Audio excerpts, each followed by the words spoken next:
rusty bones of the tail really told. Gearbox shots up in oil dreams, wanna get it running ready for the sunbeams.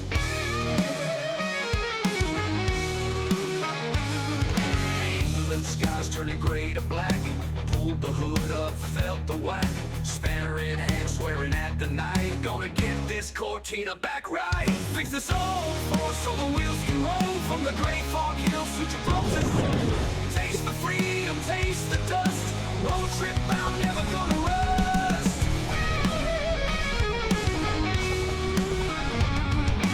Hooks and wires tangled in a mess, patching up memories we ain't seen yet. Hands dirty, eyes on the prize, engines roar, gonna pierce the skies.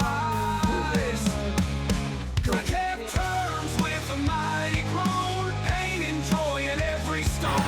Rescue the moment, restore the past, freedom travels forever, gonna last.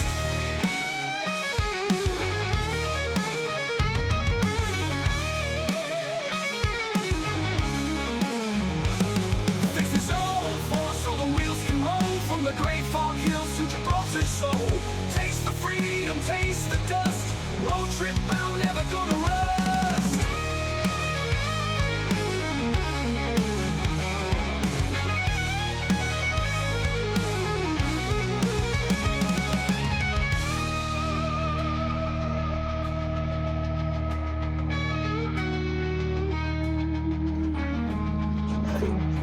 Fix this old Ford so the wheels can roll from the great fog hills to Gibraltar soul. Taste the freedom, taste the dust, road trip bound, never gonna rust. Fix this old Ford so the wheels can roll from the great fog hills to Gibraltar soul. Taste the freedom, taste the dust, road trip bound, never gonna rust. Great shaft turns with a mighty glow, pain and joy in every stone.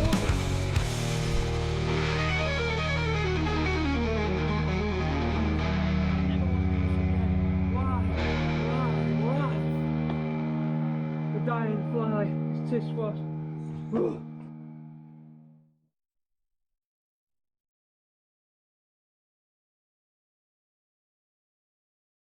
They're beefy. They are beefy. Have a look at the UJ on that bad boy apart. Just look at the UJ on that. Ooh, join us.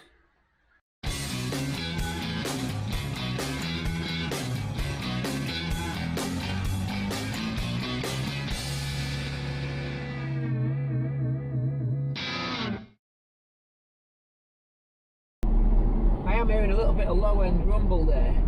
It's not increasing as I get faster, so it could just be that centre prop bracket wants sliding a little bit. It could be the axles compressing the prop a little bit there. I don't think it's a rotational thing. Kickdown's alright now, I adjusted that. Someone coming up on the left on the bike, I've got to be a little careful through here. Blind corner, so no way we can do that. Be really careful here. There we go, through. So just seeing how long it holds the gears, which is alright, so that torque converter's okay.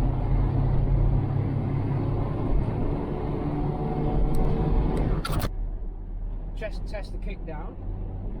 There's the kick down, so that's adjusted right. I had to set that as well. That had drifted. Now it's just changed up into the top. Through these corners, see how the steering feels through the corners. So I like the way that steering feels. That's not too heavy, not too light, just about right. Tractor ahead. Watch out for him, someone flashing. I know who that is. He's going to be on YouTube. My friend just went past.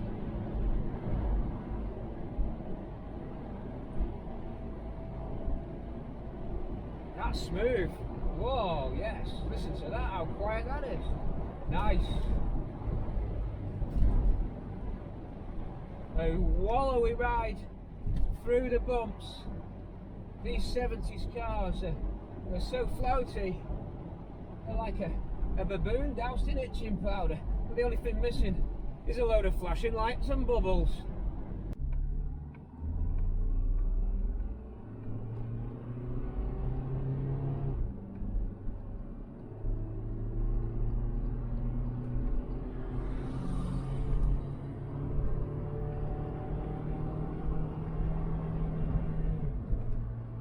Don't worry about the steering adjustment, I'll do that. It's just because I've got to set the tracking up.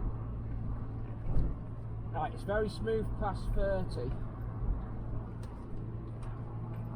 So there's a low end rumble on the prop. And I think, as I said, that bracket. Don't think it's the vibration of the prop. I think it's sort of squashing up.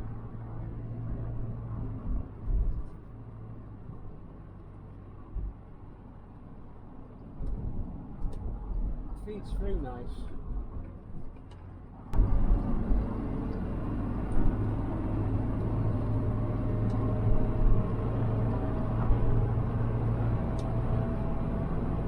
Yeah, that's all right.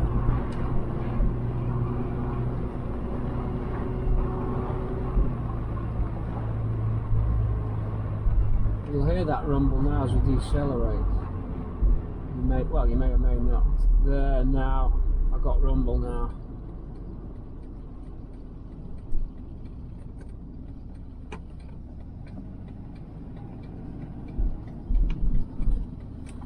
So I'm going to go back and adjust that saddle. That lock just about makes it round. So the lock isn't as tight on the power steering rack as a manual rack, interestingly. I wonder why that is. Just different design maybe.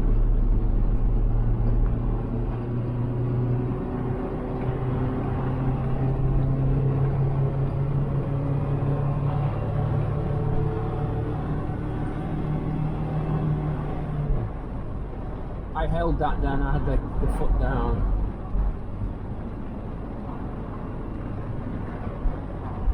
Alexa's on board as well.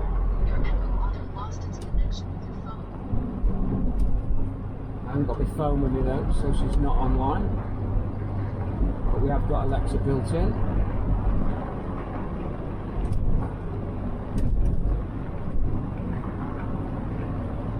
We'll see also under the engine if there's any more oil leaks.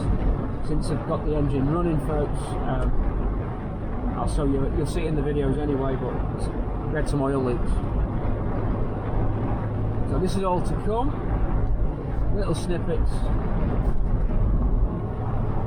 We hope you enjoy at the city.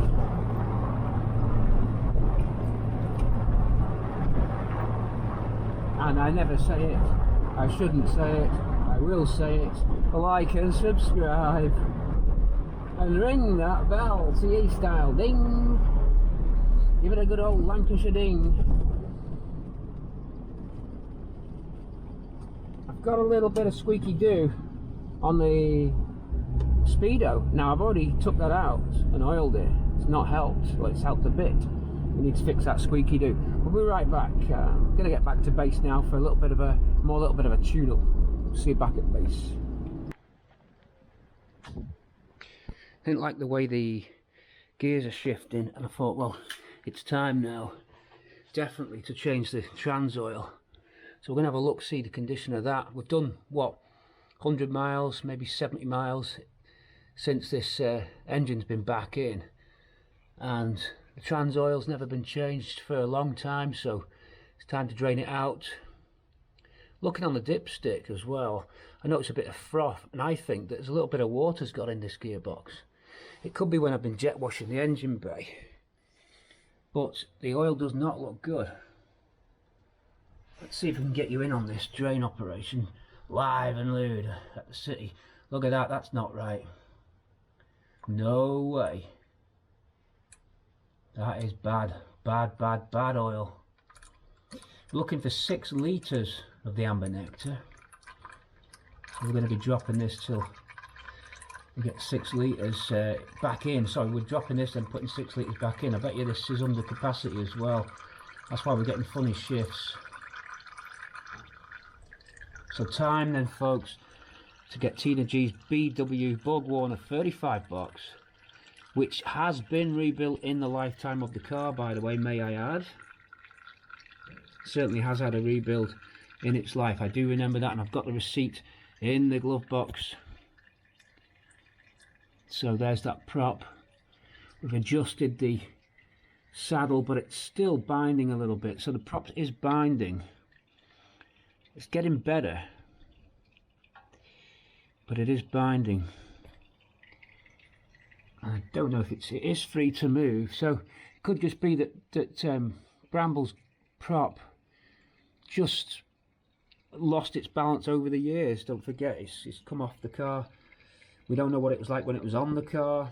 So what I'll do, I'll go to Northwest Prop Shafts, and the original one we had, I'll get that fully rebuilt, and we'll just swap it out and see if that helps with that low end rumble. We've got a rumble about 40 mile an hour and then it goes away. It's very smooth after that, but it's not quite correct. It doesn't feel 100%, so I'm gonna get another prop rebuilt. Let's get this out and just see how this box runs any better with this horrible oil out of there. It's not good.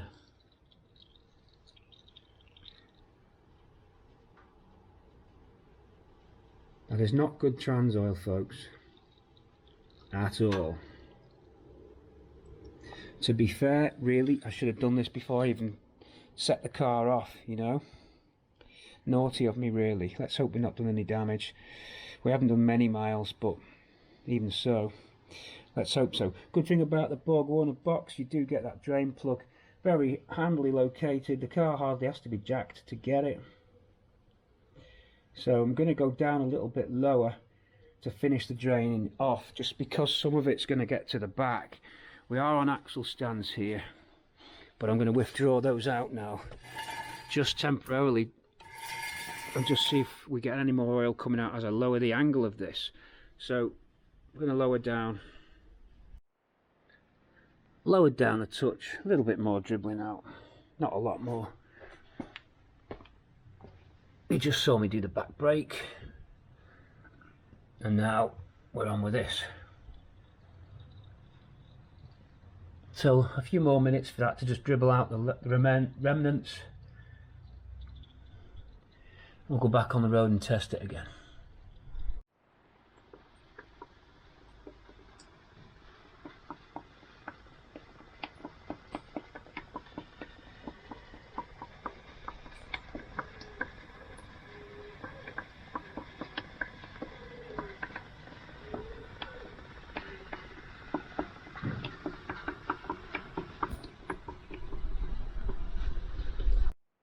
Okay, we talked about the prop. We've gone out on with the prop.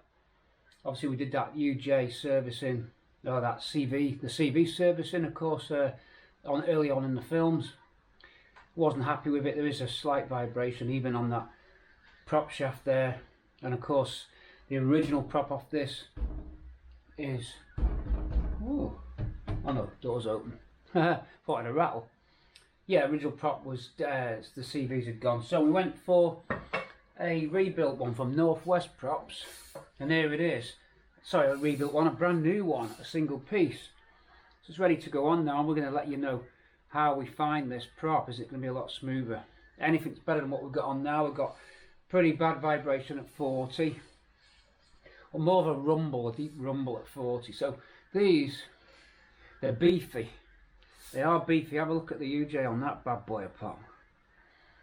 Just look at the UJ on that. Ooh, join us. So there you go. We've got some geese coming over. If you want to see those, I'll film them now. Some nice geese. It's that time of the year when we get the geese going to Martin Mere. That time of the year for the Mere. Let's go and film those. Then we'll get this fitted. Let's go underneath and fit this prop. Then straight out on the road to see how it is. PC, see you in a sec. Here's the geese. Okay, so I get up on the axle stands and now go and get my impact gun, because that's the best thing that's my favourite tool for doing the quick job on the prop shaft. I have to get the right size socket. I think it's a 16, and then we're ready to go. We'll go and get that fitted. So I'll buzz them bolts off at the back. Obviously no centre mount, so just two 13s on the centre mount on this one. Discard the old prop, fit that, go on the road, let you know how it is. A rubber band dangling there. £200 with a VAT, but a lot beefier than a Ford.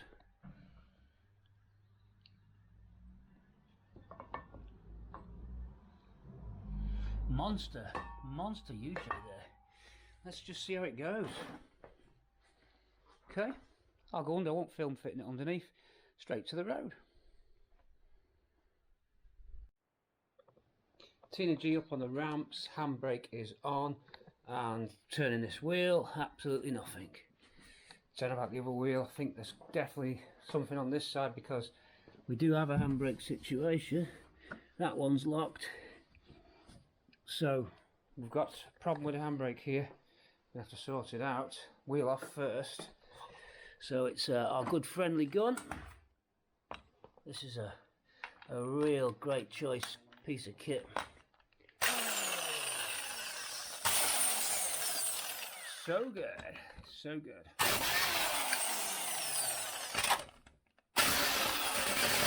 Not like that though. These, I've got new nuts by the way.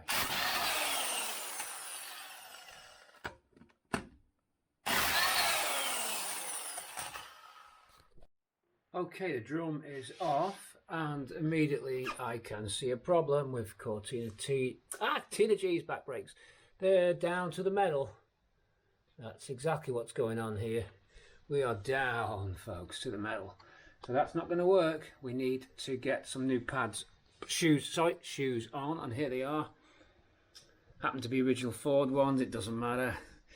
They're just in stock. I was lucky they're in stock. I don't think I've got a full set. There's one missing. I've gone into stores, so I'd like to do both sides. At least I can get this side done because it is rubbing to the metal. The other side we'll have to inspect that. Separate mission. Maybe have to order another set. Probably these comes in sets of 4. So really, it'd be good to go digging and find the other one of these. I'd be surprised that I haven't got it. This would have come in 2 boxes. So somewhere around there will be this one to make the next, to make the other side. The near side. For now we'll do the offside rear. I'm going to take these old shoes off and then reset the ratchet adjuster, squeeze the pistons in and refit these. The drum itself is okay. It's not massively scored or anything. It's not the best drum in the world, but it isn't beyond. I'm feeling that now. It is worn. There's a wear lip. It really could do with a new drum. That one's turning really. That's not the best drum. You can see the scoring on it. But it'll be okay. It'll be okay. So we're going to fit these now. And in the future I may stock up on 2 new drums and 2 new complete brake sets, fitting kits and everything. So I'll put that on the shopping list, on our Christmas shopping list, to get a spare set in stock. But for now this will get us out of jail. Let's get fitting. I do get these old... I've hit the tripod. First one I get. Hit the tripod. Get these off. These can be fun. Long nose gripping. These can be fun. Push and turn. Push and turn. Push and turn. That's the first one off. I should really have a little tray for this kind of a deal. Little pin out at the back. So there's those 3 components. A little tray would be so nice, you know. I'm going to do that one day. Push and turn without hitting the tripod. Right in. You're right in my way. The things I do for you in YouTube and Patreon land. Look, I'm hitting. Wow, that's a multiple hit on the tripod. We'll get this in a sec. We will get it.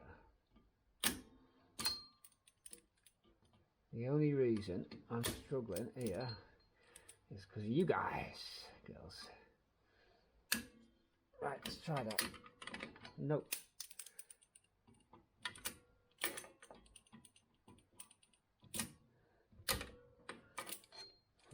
Okay, tighten it up.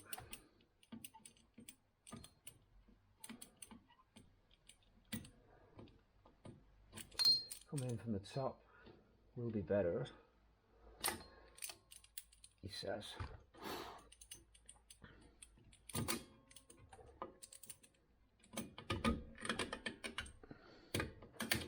Cannot get this.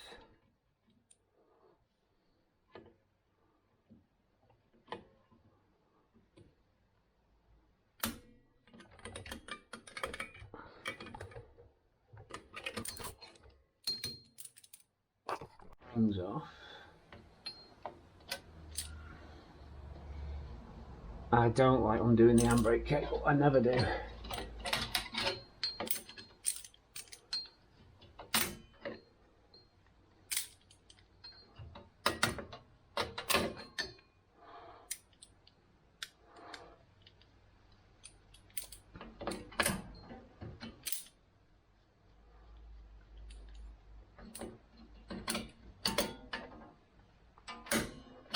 There we go, that's spring off. I keep these in order. Try to keep them laid out, but I can never remember how it all goes together. Always confuses me, especially the handbrake cable. That's the naughtiest of the bunch.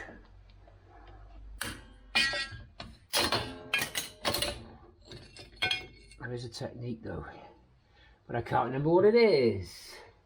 Right, so we've got that bit. It's going to lay out just like this.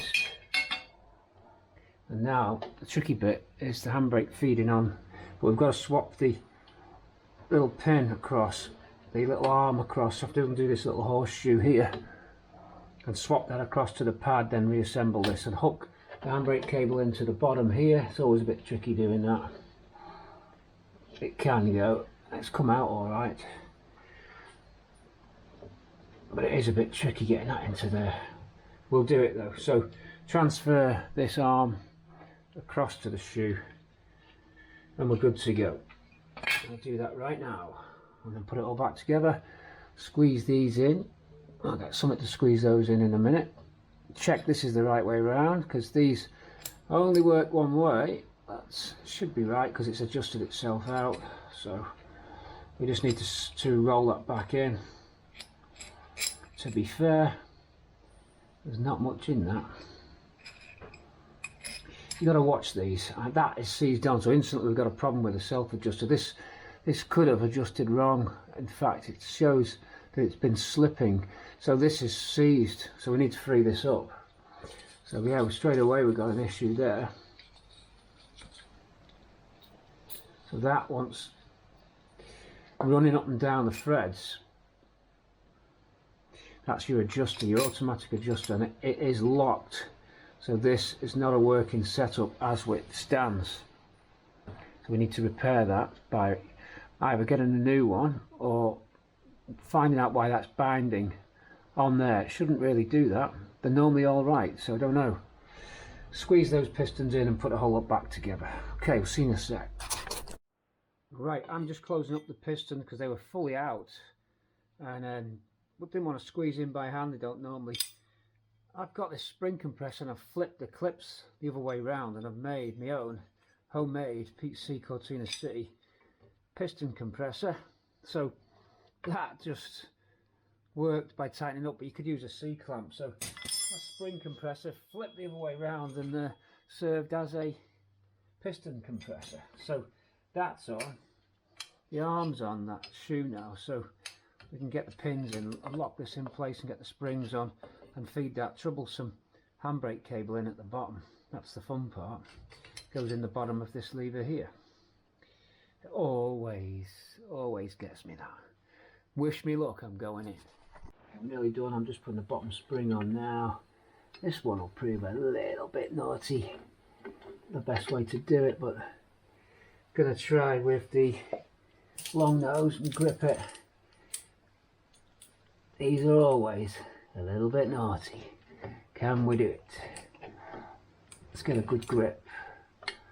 Try and get on sideways. I don't know.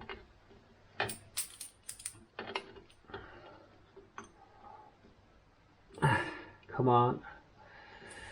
I think I've got the self-adjusting system set up correct. I'll put it on the same way. Yeah, this is... Whoa, some tension on that. I can't remember the technique I used now for this, to drag this across. I don't think I hooked it on before I assembled it. Oh, that is tight. It is just doable. Oh, I'm right on the edge there. Right on the edge. So close.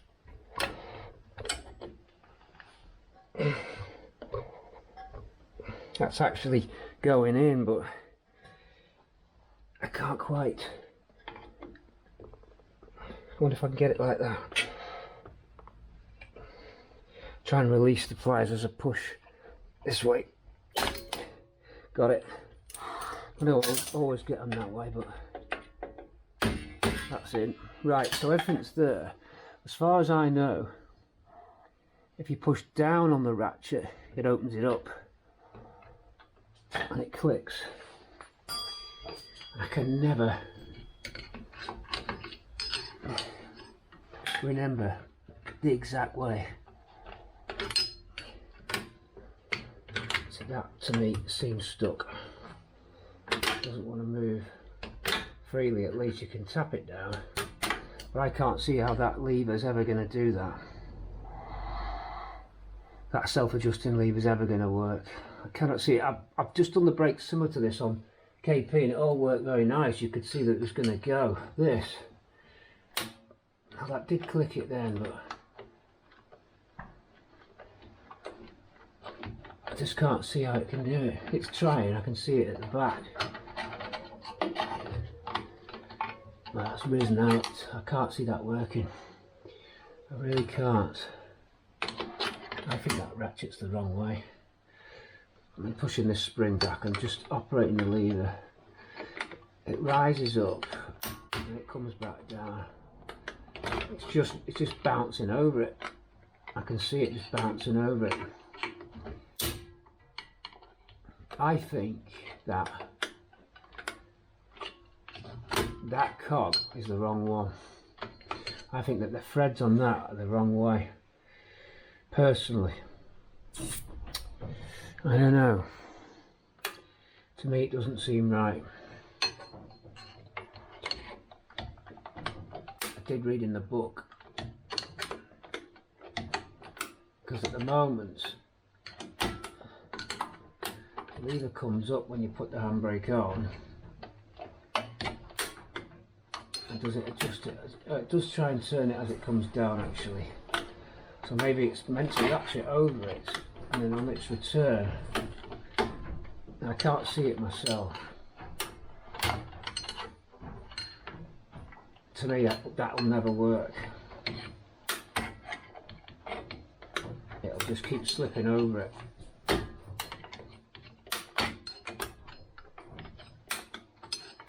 I'm trying to make it do it, but it won't. Personally can't see it working. All it does is just ride up, and as it's trying to come back down,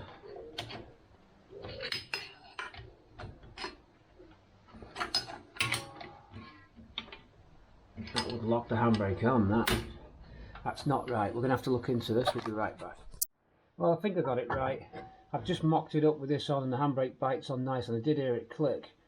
So I'll double check it, but I haven't got one of them ratchets right now anyway. But I want to get the car. I can always re-inspect this because we're going to do the other side. So what we'll do, we'll get a proper kit. Just get this back together for now. I've just put the handbrake on, that locks solid. So we've got a handbrake and it's going to stop that grinding. So we'll do the other side tomorrow. That was down to metal. No wonder we were getting a funny noise round corners, as the drum probably bound on there, and a little bit of force on the tyre as you went round the corner probably affected the geometry somehow. Anyway, we had metal to metal. Amazing. Another job well done to get that 2 new shoes on there. I'll see if I can find this other shoe tomorrow. If not, I'll order another set. So it's wheel back on time. We'll roll this out and we're done for today. The brakes back together on Tina G at the back on the offside. See you in a sec for more fun. Okay, I've moved on to the near side brakes, and they're also excuse me, on the way out. A little bit left there, not much. So that's ready for changing. There's no way we could carry on running the car with that. That pad shoe is about to go. So I've just put another set of shoes on here, which we had. If you want the reference code for these, at least on these Unipart ones. Is there a code for the Uniparts? Maybe not. There's not a code for the Unipart, but just new old stock shoes. A little tip for you as well when you're reassembling. Obviously we talked about that horseshoe there, where you've got to take off that horseshoe to get the lever arm if your shoes don't come with the arm. Sometimes you can get shoe kits and the arm's included. That's the handbrake lever arm. When you're reassembling, you've got your pin and your little washer that you twist and turn. I showed you that before. Here's one in my hand. So to grab the washer, the easiest way I found, this is just me personally by the way, but was to get these locking pliers and lightly grip the washer with the slot vertical, that way it doesn't crush it as much, and push and twist and turn onto that post.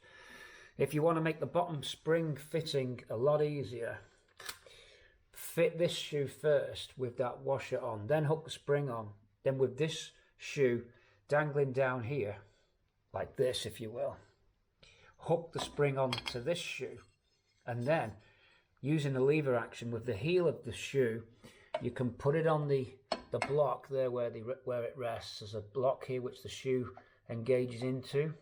You can lock it onto there down, and then using its own fulcrum or lever, you can stretch the spring apart and it kind of like locks into place on its own. It saves you later, like I did just before, trying to lock that spring in with pliers. It can be done with pliers, it's a lot harder than just doing it this way. Excuse me, I've got a frog in my throat today, no idea why. So, I hook the spring in with the shoe dangling down here like this, and then lock the heel into the block and pull and lever it, and that'll stretch the spring out. You can then get it to engage onto the pin. Watch, it's going to come through onto this pin now. It actually lines up, look. Got a frog there. There you go, like that, see. That way, and don't forget to put your fork in at the top, your self-adjusting fork, don't forget to put that in. That will go in while this is dangling down, and it locks together, it makes life easier. You've only then got to stretch the top spring with the pliers, but that's a lot softer. So we'll lock this on now and we're done. Okay, everything's together there, and then I'm just going to offer the drum up. I've just offered it up so it's a snug fit. It's a little bit loose at the moment, so I'm going to turn the self-adjuster a few clicks down, and that opens it out. And this, I think, is the correct way. I think on the other side it's got the wrong adjuster wheel, because I should be able to easily press down. Hold on, let's get some light on there. Press down and adjust out to suit, and you should hear that nice click noise. Can you hear that click sound? That's how it's supposed to work. The other side doesn't work that way, it kind of is locked up. So I'm going to go back and reinvestigate. This side seems a lot better. As I've turned that now, it's extended the threads and pushed the shoes out slightly. The piston, of course, was collapsed inwards using this tool, which was a mock-up. It's basically, I said this before, it's a spring compressor, and I flipped the brackets the other way around, and it actually works as a piston compressor. You could use a C-clamp, of course. So that's how I've done that. The top spring's in there, the automatic adjusters there. The activating lever from the handbrake is just at the back of it. The handbrake was hooked in on this bottom shoe. We then hooked the spring on, used this shoe, then hooked on the spring onto this shoe, but dangling, levered it out, then put on the securing posts by gripping them with the locking pliers, like this, gently with the washer. Don't want to crush it too much. Push, twist and turn, and it'll lock. And that is it. We'll put the drum back on. Well, I fitted those new shoes, and guess what? The caliper actually locked up. So the brake caliper itself, not the caliper, the brake piston, the cylinder came out obviously to adjust to the shoes, and then it locked. So I got a burning brake. I had to take it off and squeeze the caliper back with some plus gas. So we just had to use the plus gas here, and then squeeze the cylinder in and out a few times. Press on the brake pedal, let it come out a little bit, not too far, it'll blow the pistons out. Squeeze back in, out, until it lubricated it up. It's self-adjusting properly, it makes the click, so that's okay. This side's good, but I would like to inspect not only the self-adjuster on the off side, but also I'd like to check that that piston in itself isn't rusty, and that might lock up at some point. So really those pistons, those cylinders, need a little bit of TLC. Again, another problem when a car's been standing, because they're new cylinders, and it just goes to show, leave your car standing with the handbrake on or the handbrake off, doesn't matter, you're going to get things seizing up. That's why you've got to use your cars, or if you have stored them, you're going to have to go through everything just like we have done at the city.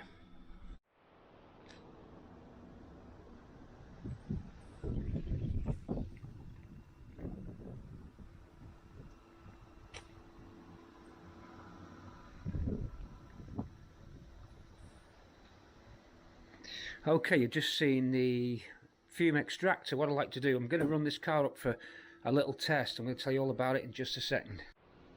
Yeah, so that's my extractor. I just like to get the fumes, the last leg out of the garage, just in case they blow back. It's windy today, and I've found that sometimes when I'm running the engine up, which I will be doing in a minute to show you a special operation, just gets it that bit further out and breaks the fumes up. So that's my little extractor.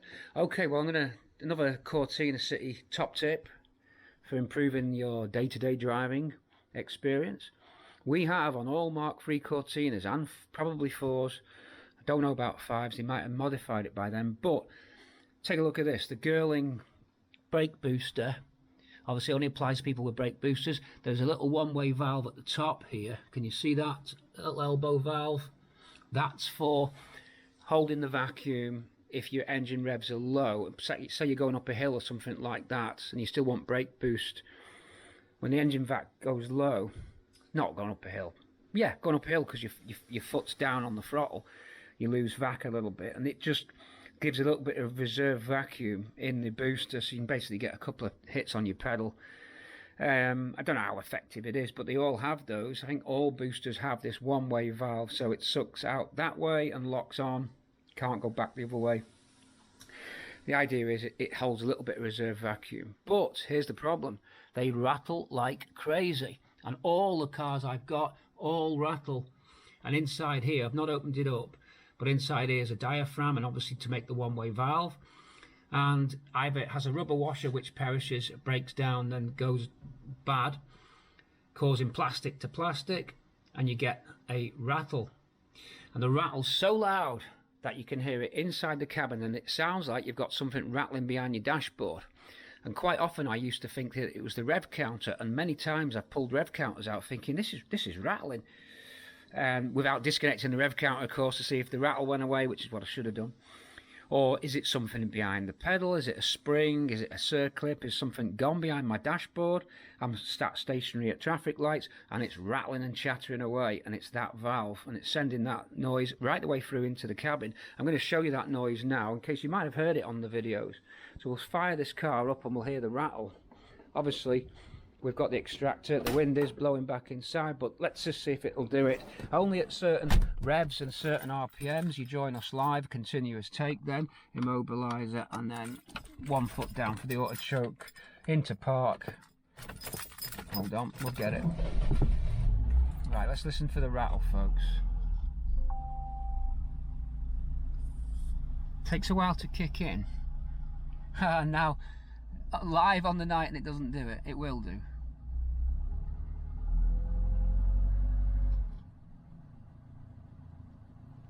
Why aren't you rattling? Operate the brake and it does it. Operate the brake and it does it. Here you go. Can you hear that? I'm going to take you underneath the accelerator pedal, just so you can hear it louder. You'll see just a blank screen. It's dark.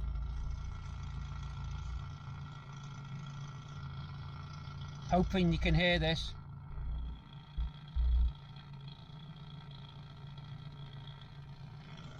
Taking you back out, your screen will light up again. It's just because you're underneath there. So very annoying when you want anything to go in tip top, and if you didn't know, difficult to diagnose. You just think, I've definitely got something loose here. So stepping out of the car then, and we'll go close up to the valve itself.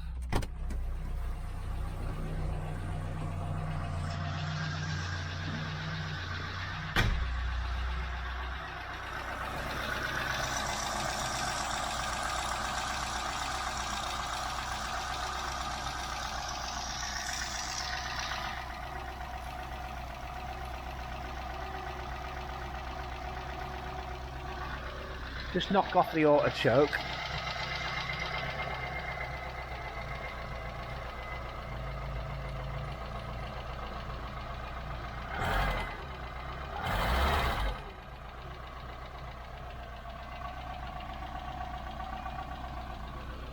It's probably recharged a bit of vacuum's recharge. Let's just switch off. There's a cam tappet to set there. They're not done bad on the tappets, they've bedded in a bit now. So that was that. So what we're going to do, I propose a solution. I've never done this before. It could work. We're going to give it a shot. So look what we've done. We've bought this one-way valve, which I intend to fit in the hose. Here's the booster hose here. I intend to fit it in line. Now, okay, it doesn't look factory. I'm going to put it as close as I can to the pickup point on the inlet manifold. So 2 clips are going to go on there, and that's a one-way valve. Now, I'm going to presume that this doesn't rattle, and if it did rattle, you're not going to hear it anything like as much as the position that it's located over here. Well, what do we do with the old valve? Well, I'm going to drill it out. I'm going to drill to pieces this valve and then break all the bits up and blow them out of the air and make this just a complete, simply just an elbow fitting with no component inside it. And that the one-way system will be done down at this end. Okay, so you're going to hold more vacuum in the pipe here, but I don't think that's going to make any difference. We're about to find out. It's an experiment at the city. Can we stop that rattling noise at the sacrifice of having a non-standard looking engine bay with this valve down there? How do you value that noise versus a non-standard looking engine bay? For me, it's worth the payoff. Okay, you could even, if you were smart, make a thread adapter on this and actually screw it into the manifold itself. I don't know if that would work. There are options. So let's just get, I've got a spare valve, one which is over here. I'm just cleaning it up. This is a donor, so we'll do it. We've done it with a donor. This is pre-drilled, so we've been in to this valve, and I've put the drill right down the middle there, and all the little bits came flying out. Mainly plastic parts. Here's one of the parts that came flying out on the bench here. This little part came flying out. This valve here, I had it painted in crappy white paint. I've just took that off with some thinners. So we'll just clean that up, that valve. It's drilled out, so it's a straight through. There's no rattling noise in that anymore, and that's the idea. Same diameter fittings, so we should be able to, with some Jubilees, connect this up, then test it. Oh, there's parts actually prizing the valve out of the brake booster. Oh, real tight fit. I use a rubber grease when I reassemble them. Okay, just so they slip in easier. It can be a tight fit. You've got to be careful with those. So let's get ahead, fit this now, and we'll jump back in the car once it's fitted and see if that works. Bearing in mind, we must make sure the arrow on the valve is pointing the right way for the vacuum to hold. Let's go, let's try it. Okay, for now, I've fitted the valve just there onto the inlet manifold, just over the top of the heater inlet matrix. Those hose clips you see, I'll choose a size, one size down from those, so you don't get those tails of the Jubilee clips sticking out. That annoys me. I like to try and get them like this, where they're just right. So we'll change those. I've took a piece of sample pipe that I can take into my hydraulics company and say, just give me a Jubilee that fits perfectly on that. So we'll do that. So there's the drilled out valve is now fitted. You can just about prise them out, so a large flat bladed screwdriver just under the lip will pop that out. A little bit of rubber grease on to put it back in. It just gets past the master cylinder reservoir. If it didn't, you could always slacken off these 17s and slightly withdraw the cylinder back if it was in the way, but it just sneaked past. So now I'll just tighten that pipe up. Now we'll try it and see if it works. So the first thing I'll do is put my foot on the pedal as we start the car. Why do we do this? Well, let's see, that's a way of testing your booster. Sorry about the dodgy camera work there. To test your booster, you place your foot on the pedal and start the car up. As the engine fires, you'll feel your pedal slightly go down as the booster kicks in. which it does. My foot just sank slightly, so that means we've got vacuum getting through. Now we listen for any rattle. No rattle. Could we have done it? A lot quieter. That annoying rattle has gone. That's more like it. Let's go to the engine live and just see. Put that bit of rubber there so I don't forget it today when I pick the Jubilees up. Out, just to squeeze out the car.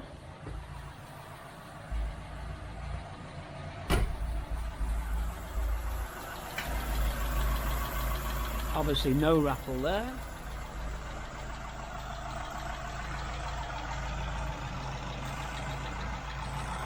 The only rattle you get now is the PCV valve, which is normal. You can hear the PCV rattling. Then just the tapper, that's a lot quieter. So that looks like it's worked.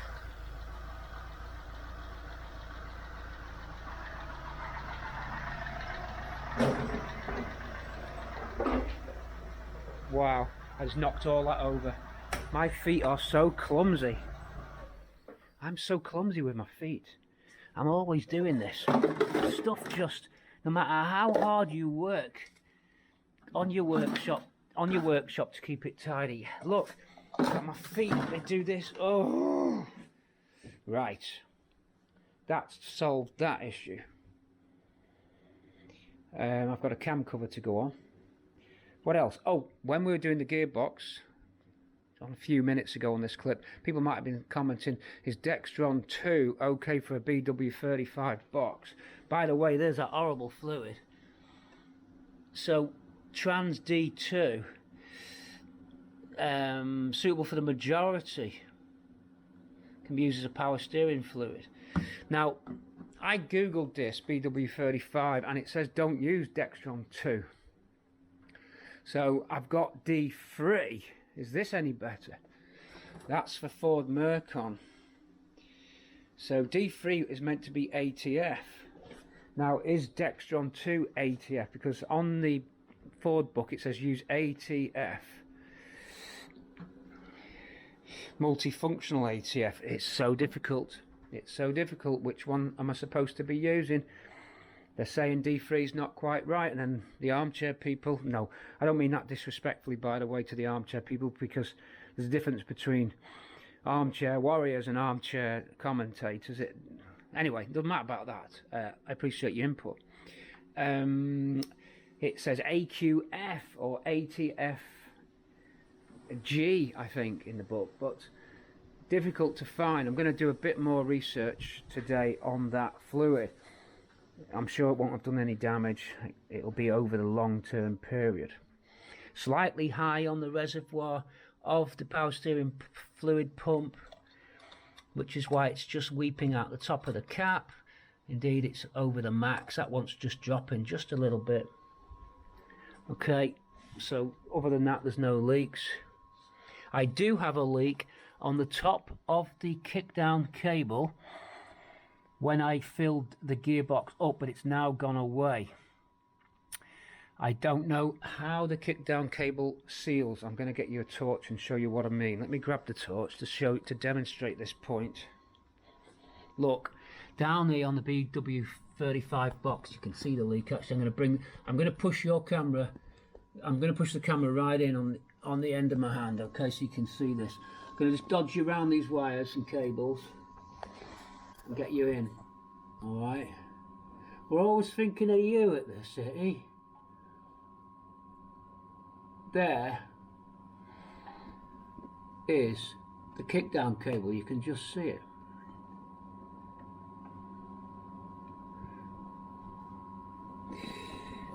There, and you can see this fluid around it. Is the fluid coming out of the top of the cable because the cable's not sealing, or is it coming out of the threads? To me it looks like it's coming out the top of the cable. And indeed, when I put the engine back in, I did notice that the cable was out of that receptacle and sort of sideways on, and I pushed it back in. So I think the cable's leaking from the ferrule, not from the actual threads. And you can see that the Gearbox company have put a sealant on those threads when they've reassembled it in. So to seal that round that cable, I would have to get thinners on there, a degrease and thinners, so it's bone dry and oil free. And I'd probably have to use, I'd probably suggest maybe using JB Weld. Dribble it round the cable and let it just fall down around it and make a shroud, if you will. So I think there's leaking coming from there. So that's the only other thing that I've got, but it has slowed down, it has stopped. It could have been that I overfilled the box. Okay, when I put that 6 litres in, I might not have allowed for the fact that the torque converter was full. 6 litres could have been with an empty torque converter. And also, before anyone says, but they might have said by now because the video's gone out, but there's proof that I probably already anticipated it before reading any video comments. Not that I'm brilliant, but anyway. Fill the torque converter first, then install it. I think that's what you're supposed to do. I mean, I got away with it because mine filled up on its own, but I believe, I might be wrong, because when I picked gearboxes up from the gearbox place, I don't know if they've pre-filled the torque converter, but it's probably better to pre-fill a torque converter when you put a new one on. I didn't do that, but it hasn't caused any issues. This gearbox is running very nicely. There's an argument to slightly adjust the cable that operates the selector, because sometimes I've noticed you need to just slightly pull the T-stick back to get it to engage the gear. It's not in the detent. So I want to drop it into the detent being the T-shifter's actual little ratchet on the T-shifter, and get it so it's dropped into the ratchet, and then just get this lever, so this lever feels completely free, dropping into its drive position, and then tighten up the adjusting nuts. I think it's slightly drifted myself. Okay, other than that, no big problems. It's changing a lot better since I've changed the gearbox oil. Much better. No problem with the power steering. I did notice though, occasionally from time to time, the power steering rack will make a high-pitched noise, and to me that noise is an airlock type noise, so that might go away. So really that's it. We're going to go and take this on another road test now and see how that valve holds out. Valve's designed for fuel, but I've read online that fuel and air valves are very similar, so should be okay. It's not actually listed as a non-return vac valve, booster valve, but when you go to buy those valves, they list them as fuel, air, and other things. Fuel and air, liquid and air are the only two states of you could have, I suppose, liquid and air. So they do list them, so I think it should work.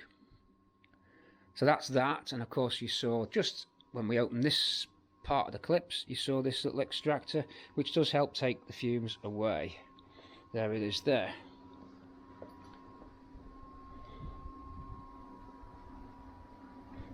It's a nice little unit. It just keeps the fume, and it's worked because I can't smell any fumes in here. I'm going to run the engine up to temperature in here, just as another double check.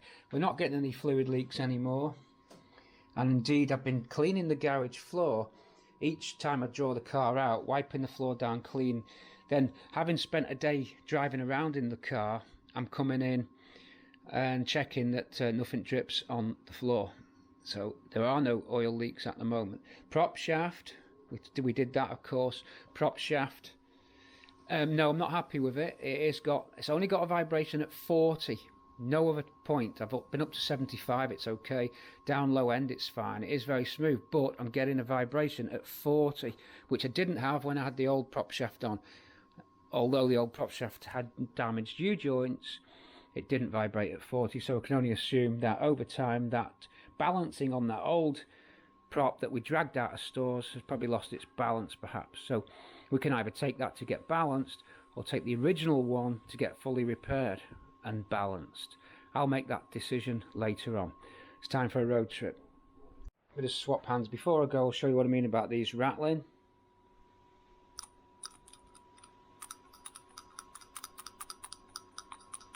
You've got no chance. Listen to that. That's the problem. I've asked the brake company people, when you go to these car shows, there's often a stall There's a guy there, a good stall, with, I think it's with his wife, and he does all brake parts. You might know the stall if you're in the UK. I think he travels all over the country with his brake parts, and he often has Cortina servos and valves. And I bought one of these new old stock, and that rattled. I asked him about it. He said he does know about this, but it's no known cure. So some are worse than others. How is yours out in Cortina, YouTube and Patreon land? How is your one-way vac valve? Are you a rattler? Do you want to do this repair perhaps because it's driving you mad, just like it drove me mad? When I say it drove me mad, it didn't, it just annoyed me. It takes a lot to drive people mad, although every person has their breaking point. Here's another Cortina City tip for you. If you are doing stuff like I've been doing and you're recommissioning a car and you're messing with fluids, in my case I've added a power steering system and I've been playing with the autobox, topping up fluid levels, it's fitting a new engine, exhaust, stuff like that. You're messing with a car's setup, or say messing with a setup, but you're recommissioning it or whatever, and there's new items going on, and there's a possibility of fluid leaks, petrol. You've replaced some petrol pipes. Did you connect all the hoses properly? All the zip ties tied up, all the Jubilee clamps or the hose clamps all connected? You could have missed one. Well, when you're breaking your car in and you're doing your shakedown, take a fire extinguisher with you. In my case, I take two, just in case one fails or one runs out. You've got two. The last thing you want is a car fire. Your biggest chance of a fire is under the engine bay, but it could happen anywhere. It could even be an electrical. But take two fire extinguishers and leave them in the car forever if you can, because you never know. Recently, indeed, there's been a few fires on Mk3 Cortinas. A Capri went up as well. So yeah, PC, always, and familiarise yourself with the operating procedure of the extinguisher as well, so you're well versed in its operation, so you're not panicking. And stay calm. If you do go up in flames, you've got to stay calm. You've got to follow the procedure. I'm sure you know the right way to do it. Slowly go to that engine hood, bonnet, and point the fire extinguisher just under the bonnet lip, and then start extinguishing the fire the best that you can, and just hope. And let's just keep ourselves fire free in a classic car world, everybody. PC, little tip for you. Okay, I've sealed up that kickdown cable I was telling you about, a little clip we filmed just a few moments ago, and then we're road testing the car. Also, a new battery's gone on, so new battery here. This one was okay, but it was getting tired. You saw it fail that test on the Krypton machine. I did try that battery as well. I decided to get a new battery. This is a Napa 097, I think it's an 097 square terminal. Anyway, I've put some special terminal protector on there. That's this stuff, have a look.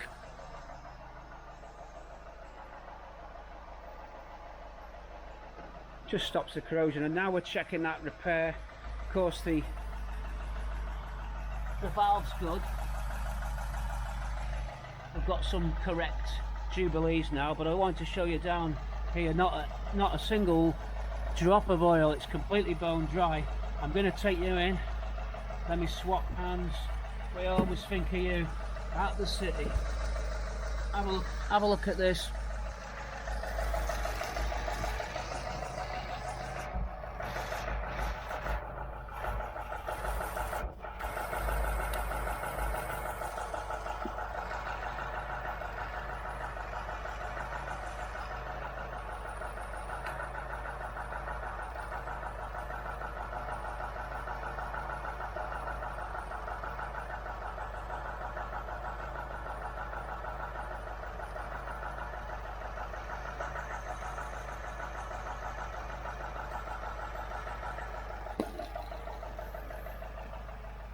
Hope you could see that there. It was a bit tricky, that, for me. Dry as a bone. And I think we're getting on top of any leaks now.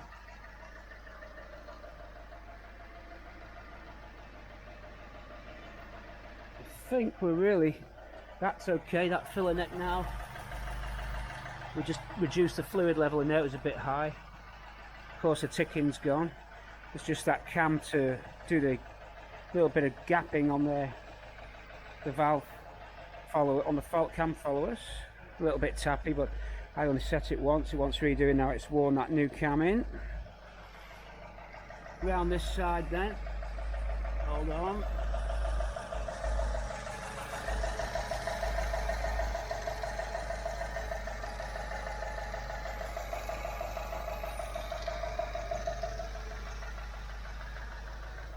So everything's good there. I've got the springs to change. It did originally have lowered springs, this, and it doesn't suit now. I've put the original springs back on the front. The front was originally lowered. I wasn't happy with it, such a low, it was originally a low riding car, but it needs those springs now replacing at the back with standard ride height. It's too low. It's probably throwing the diff pinion angle out. Compressor to switch off. And we're done for the day. We'll catch you very soon. If it's the end of this part, then I hope you enjoyed part 5, 6, 7, 8, 9, 10, wherever we're up to, and we'll catch you again on another episode in the city. If I'm wrong and I've guessed the edit point wrong, the finalising part of the video wrong, then carry on watching. But we're making progress. I need to pick up the cam cover. Catch you soon. Continuing on with our testing and running up. I don't know where I left you then. Where was I? Was I under the engine bay for a little bit? What was I doing? Oh, that ticking valve, so that fixed, and a little road test. And now another fault. Do you remember early on in the series of this Tina G series, probably episode 2, or yeah, I think it was. Was it episode 2? No, you've not even seen it yet. Oh, you would have seen it by now. Anyway, it's got to be episode 4. Anyway, we were messing with starter motors, and I put that Chinatown starter motor on, didn't I? And we said that now and again it wouldn't engage. Well, the fault is actually carried across to the rebuilt starter motor that we did, the Lucas one, and I've identified the fault as the starter inhibit switch. So I did a few tests. I bypassed this switch. We were getting non-start. Checked the immobilizer, that was okay. I metered down and it was open circuit, and I found my way to the inhibitor switch. And there's 2 sets of contacts, well, 4 contacts. 2 are the reverse and 2 are the park inhibit. So you can only, or park start is inhibited. You can't start your engine unless the gear selector is in park for safety. One of the little tags had come off the rivet. You can't really see it here. You see there's 4 Lucar connectors, and one of them was spinning round on the stud. So I've soldered it up. Also, this switch has had wires soldered on, so I've been in here in the past. I've just cleaned up this plug. I'm going to put some connector protector on it. I've got this lube stuff that you put on for waterproof areas, to waterproof connectors, sorry.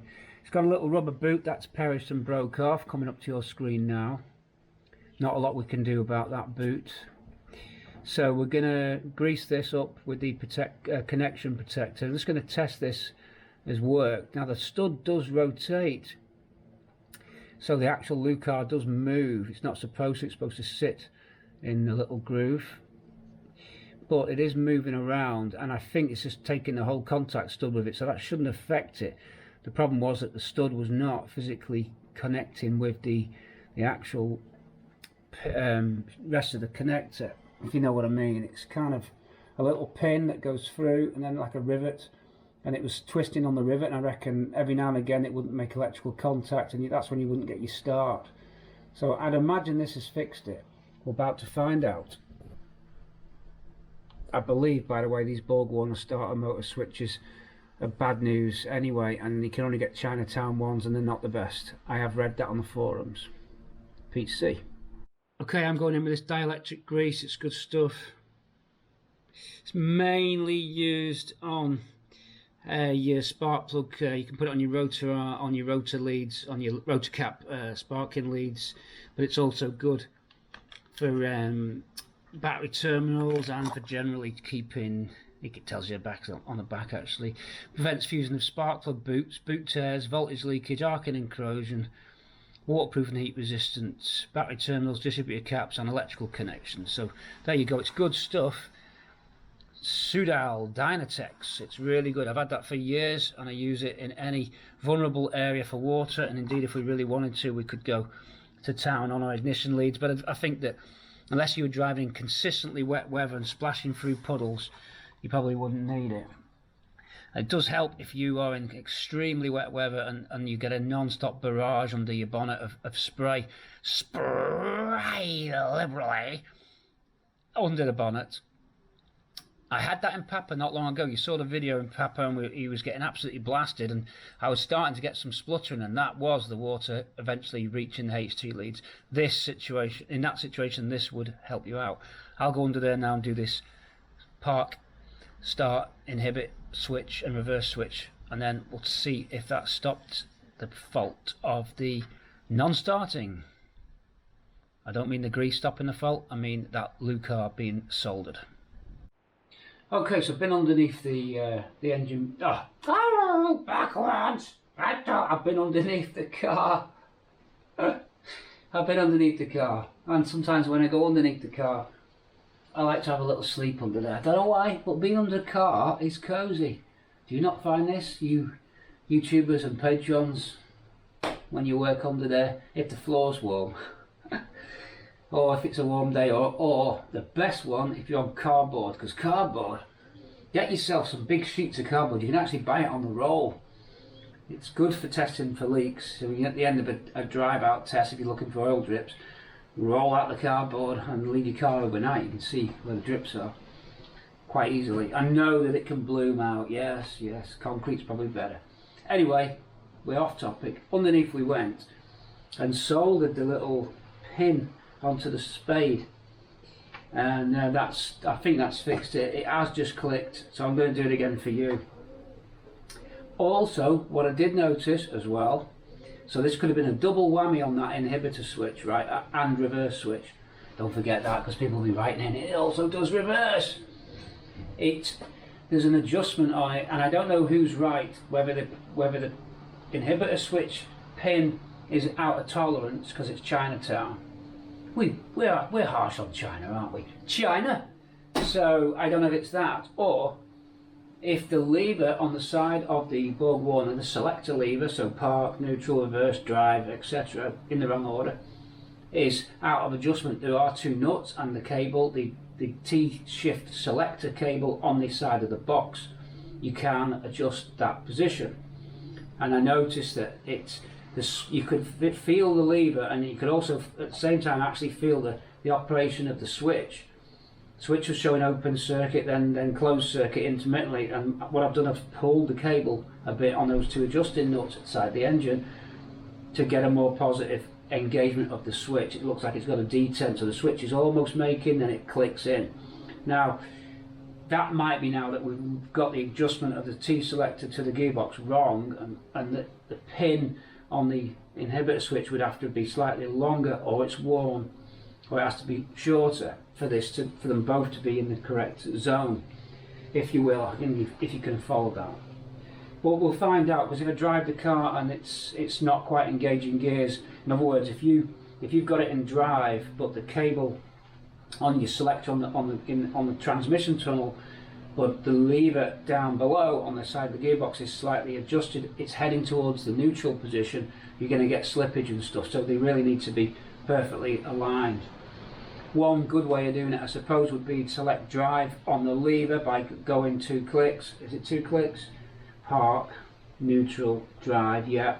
Then with the cable disconnected, then selecting drive on your T-shifter, then connect both the cables up. Now the problem I've got is there's a little eyelet that goes through a pin at the end of the cable, and that has got some slack in it, so it could be that it's that you've got a bit of slack has built up between those two interfaces there, and that causes some problems. I don't know, but the main thing today is to get that inhibitor.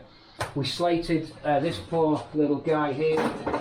We really did, didn't we? We hammered this guy, and he might not have been that bad after all. Should we put it back on and take the one that we rebuilt as just a spare unit? The probability is that this will last longer than that one. I don't know actually what to do. I actually don't know what to do there. I have to put this on. I paid enough money for it, so you know, it's just it was a bit noisy, but and also of course because of that inhibitor problem, this wasn't firing. Sounds a bit cheap. But now and then that one was fine, and it wasn't this after all, so there's nothing wrong with it.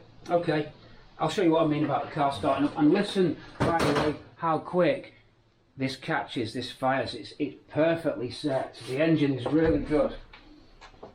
Just listen to this. So I'll just do the inhibit, the immobiliser, and then I go for it.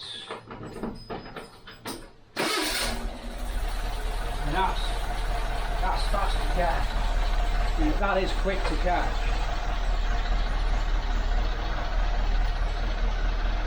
That sounds good.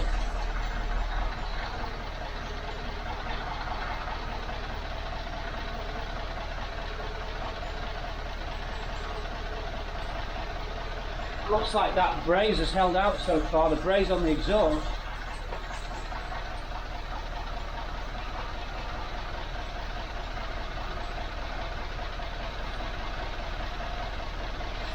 So we're all good there. I've done a hell of a lot of work. Oh, by the way, I've brought the back springs back up as well.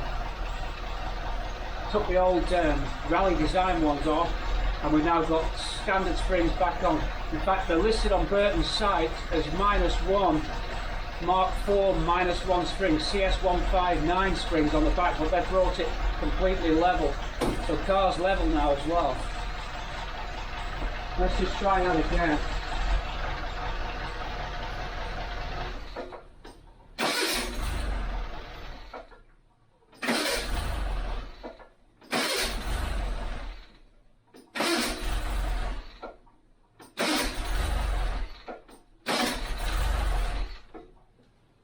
I tell you what, that's the fastest catching engine I've ever had. For some reason, this Pinto grabs straight away, and I don't know why that is. It's really quick to fire up, and you know what I like to have? I like to have uniformity across the range. So if this engine fires like that so quick, and all the parts on it are the same as the other engines, we need to know why some of the other engines don't do that. This is on 8 degrees. It's a standard cam. Granted that Ruby and Bramble are FR30 cams, so it could be that. They don't catch as quick as this. But then again, KP is a standard cam, and that doesn't catch as quick as this. I did notice that starter motor is fast to throw it round. Could it be that? We have got a new battery on here as well. Be interesting to see the voltages now. We've got this new battery on the cranking amps. For example, on the Krypton machine, you can measure the voltage as you're cranking. Of course, you can do that with just a normal voltmeter by just disconnecting your HT lead or your ignition lead, putting your voltmeter across your battery, looking at the reading, which should be 12.9, 13 to 13 volts across a good battery, crank it and just see what it drops to. The Krypton helps you to do that as well, because it disables the coil. When you connect the Krypton up, you actually connect across the coil, and the Krypton is able to short the coil. So you can get there's a button on the front of the Krypton, you press it, and that will give you cranking and without firing it up, and display the voltage. Anyway, what I'm saying is this engine cranks quick. It's fast to go, it doesn't pink at all. And I set it all up. The other engines could be a 2-valve, stuff like that, because I did go to town setting this up, and I'd learnt a lot as well since doing all the other cars. But with this last series of videos, I probably learnt the most on Pintos. I'm learning to just get them right every time. In the old days, I wasn't confident, and I'd end up putting them on test rigs, but I don't think that's necessary anymore. And I think other engine builders know that too. When they've seen me on test rigs, they probably think it's overkill, really. I mean, it made for good watching, and it was a good learning jig, if you will. But I think these days now, if I was doing this again, I'm confident. It's so bulletproof, the Pinto, that if you get all those faces clean, if you're using quality parts, if you're using a good seal on the gaskets, if you're setting everything properly, if you're timing your distributor in like we did with all the cam belt and everything timed up, then there's no reason why your engine shouldn't fire up straight away, given you've got a decent carburettor on it at least. And getting it timed in, I don't think actually I did anything. I think I only gave it. I think I might have twisted the dizzy in just to get the revs, but I must have just been lucky and it landed on 8 degrees, and that seems to be the perfect number for this car at least. Let's do one more fire up and then we're out of here.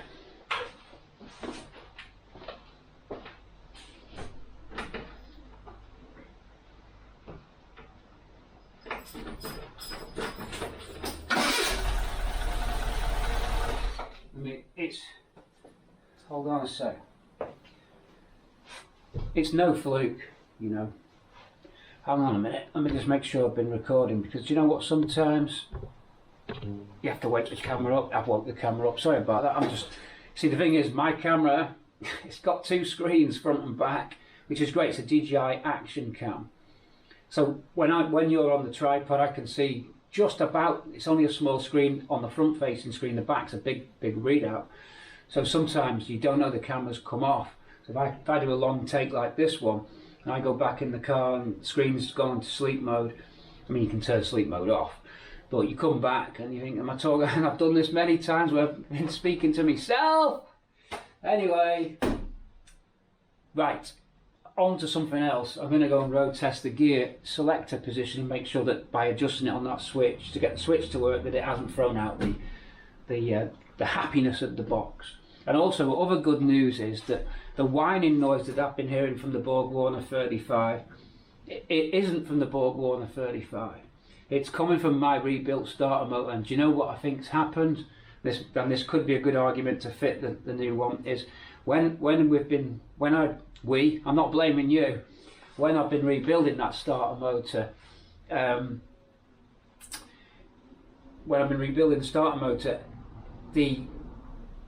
the engagement, the pre-engaged thing, I could have put too much grease on that, and I think what might be happening is it's firing the engine up, they're not quite pulling back, and I think it might be catching, and the noise that you hear is a freewheeling starter motor on its clutch, because they can freewheel on a clutch, so that if it does stay engaged, it doesn't blow the starter motor up.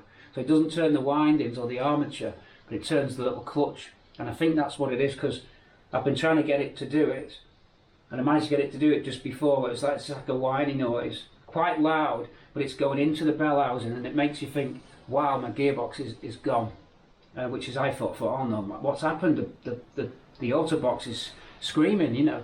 And I think what it's been, and I've only spotted it doing this inhibitor operation, I think it's been that the starter doesn't quite pull back and it's still catching, and it's going on that clutch, and then it eventually slides back. That could be because I put too much grease on it, and maybe it's not supposed to have that much on, or something else has gone wrong when I've rebuilt it.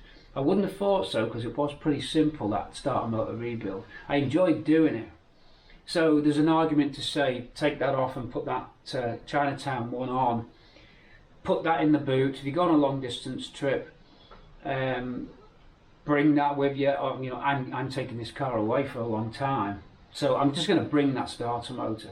Anyway, that's what it was. So good that the gearbox is behaving itself and it isn't making a whiny noise, is what I was trying to say. See you in a sec. PC at the controls. It's Cortina City. Right, I'm jumping onto another job. Still on the automatic transmission selection situation, and I've got the gear selector cable off. I'm not happy with the way that when you set the car into park, it has to travel a little bit to get the inhibitor switch to close, and there is some play between the T-shifter and the selector arm, and some of that play is on this eyelet type affair here, a little bit.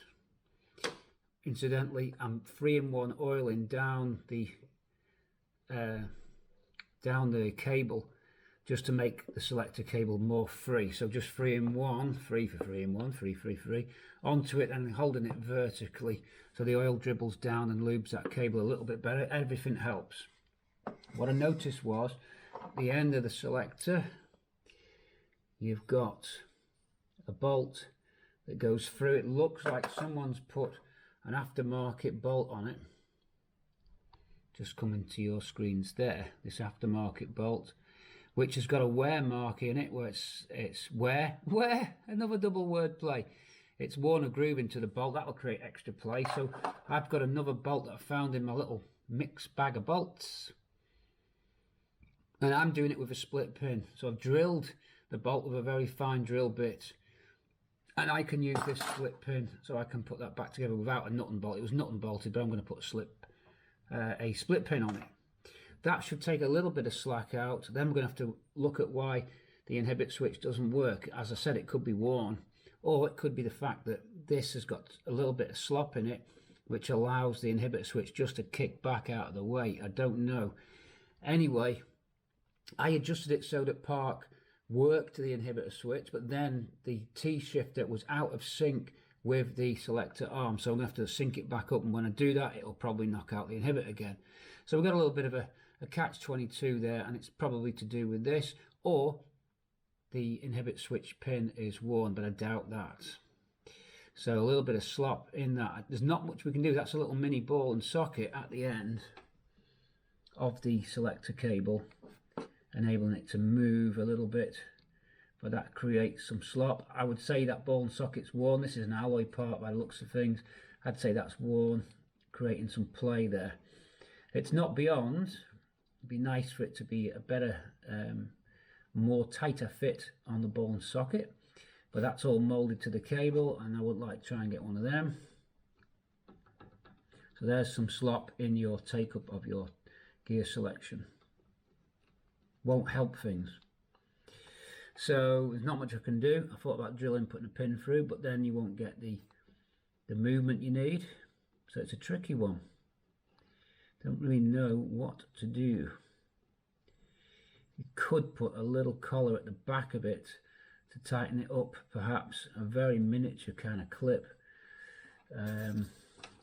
If you look, you could get something behind there. I'll have a little look down. I'll have to pass the cable down now. Can't do it in the engine bay. We'll be right back. Right, I'm going to take you under the car. I think I've done it. I think I've done it, folks. So I have got a little Jubilee clip on to the end of that little eyelet thing, that little ferrule, and I put a Jubilee, you can just see it there, and that sort of packs it out a little bit, and it's still able to operate. It can withdraw just enough. I've got it in park. The park inhibit switch works, it's starting. I've gone through the gear selector, and it looks like it's engaging into the gears correctly, so I've set that, those two nuts there in the position that we need.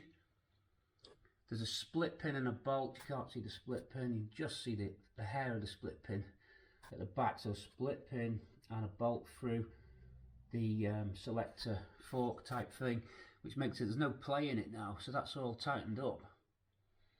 And it's going through the range of gear selectors okay. The only way we can really know if we've got it is now to road test it.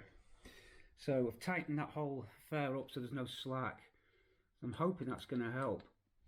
And I do think that it was jumping slightly out of gear and causing it to freewheel.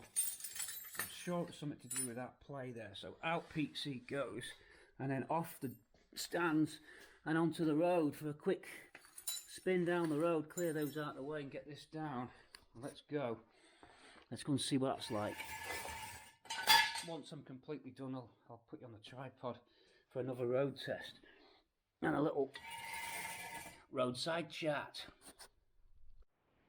Just back from the road test, and no, it needs a slight adjustment. So coming from neutral into drive, pulling back, which shouldn't be on the D10. It's just neutral and pull back without pressing the thumb button. So when you're at traffic lights, you can rock between neutral and drive without squeezing the trigger. it doesn't quite get into drive. You've got to squeeze the trigger, which effectively is in the second gear position. Although the second gear position does work, it's not quite adjusted, which means I'm worried now if I take this back so that drive is free to move on the selector fork without pressing the detent button, that it will then not operate the park switch, which means the park switch will have to come out. Well, it ain't right. The gearbox is performing good, but it isn't right. So PTC's got to go back under there and adjust the cable so that I can hear the lever, the drive lever, slightly clicking. It'll be just hovering, and you can get it by squeezing the button and rising into what would be second position on the T-shifter. So that's no good. We've got to go under there and give it a little adjust. I've kept it in second. Sorry, I've kept it in drive. It's not engaged on the gearbox in drive. So when I slacken the cable, we should feel the lever just click into the drive position, then lock the nuts back up. 2 19s and under we go. Well, there wasn't much in that, just a couple of turns, well, not turns, just slight movement on the nuts, then the lever clicked into place. So it was right on the edge there. Let's hope it still does the park inhibit operation, but I'll show you what I mean inside the car, just so you get what I'm on about.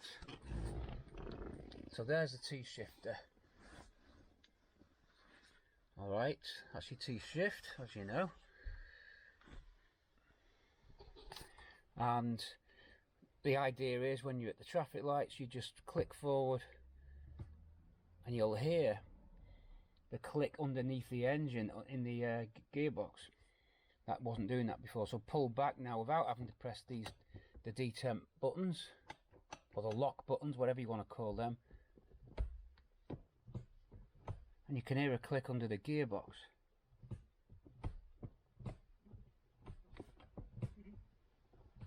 I know that it's right if you want to go for the definite correct click, because you can hear a click from the detent. Detents are like cogs, basically. It's a weird word. I'm going to look it up. I actually don't know what detent means. I'm actually going to go on I'm going to go on the computer now and look that word up. Detent. I'm sure that detent is like ratchets in a gear. Correct me if I'm wrong. Who's going to be the first in the chat without Googling it? Come on. So the idea is you can sit and just go between those two with little effort. And if you wanted to engage second, you now squeeze for second, like so. And if you wanted first, you now squeeze for first. Second, first. Second, drive, neutral, back to drive. That is how it should behave. Reverse needs the button and park needs the button. We can only hope that park now activates the parking starter switch, inhibit switch, and it has got a nice feel to the park. I press forward and you should hear a good positive latch like this. Hold on, squeeze in, and that good lock there, so everything's right, and you can hear the gearbox lock. And when you are in park, it locks the transmission output shaft with a pawl and a lock-in cog, so you can't roll away. Reverse to park, reverse to neutral goes, to drive goes, so you can go from reverse to neutral to drive without any button, but you can't go back to reverse without the button. Just neutral and reverse, squeeze a button for reverse. That is how it should behave.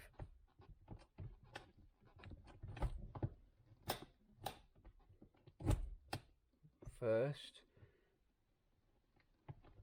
second, drive, neutral, neutral back to drive, but not to second without pressing the switch. That is it. That's a bit of a slam, wasn't it? That is it. Everything's there. We can only test the inhibit. If the inhibit works, I'll go back on the road and just see that drive and neutral work again. Let's hope the inhibit works. Should we do it live? No, we're on axle stands. I'll be right back. We're going to Google the word detent. Well, is it going to be an easy day or a slightly longer day? Park inhibit. Gone. Hasn't worked. It's a longer day. See, that's the problem. if I go too far forward to activate the park inhibit, it's gone. We're going to have to take the switch out. Oh no, what a pain. Okay, switch out. On the bench, folks, I've got the inhibit switch off the car. It's a mess. I'm going to rebuild it all. I'm going to put better loom on here. All this mess here I'm going to fix. Oops, I've hit the tripod. I don't believe it. It does operate, but only when you're right at the end. It doesn't feel right. It just feels a dodgy switch. So it looks like somebody's been in here before. Could it have been me? I don't know. But I think I've probably been in here before. So we're going to have to open it up. It's aluminium case. Definitely a copy. It ain't the real deal. Open it up. You know, this is a deal breaker, this, because we could be stuck here. There's not one on Bramble's spare gearbox. Spare gearbox. I'm going to have to get a flat blade to get in. It just activates, but only at the very end. We need to see what's going on inside there. I'll be right back. Right, you'll notice blood on it because I just slipped with a screwdriver. Great. Okay, what I've done, I put the screwdriver and twisted it round. It's very tight. I think someone's been in here before, like I said, and I'm covered in blood. Oh dear. Oh god. I don't often slip with screwdrivers. Every now and again I get that. Right, apart. Is it all going to fall to bits? Well, you're seeing it live. I hit the tripod. Woohoo! Nope, it's not falling to bits. God, there's nothing there. What the hell is this? How is this working? Spring out the middle. Seems to be more to it than meets the eye. I can't see how it works. It looks like there's a secondary compartment here. Very strange. Nothing I can service, I don't think. What we got here? Are they contacts? I cannot see how this works. There's just some kind of sliding. Oh, hold on. Wait a minute. Oh, I see. Right, so a toggle goes down between. Clever, so the switch is on this end. Got it. Right, so that fits. It must come out.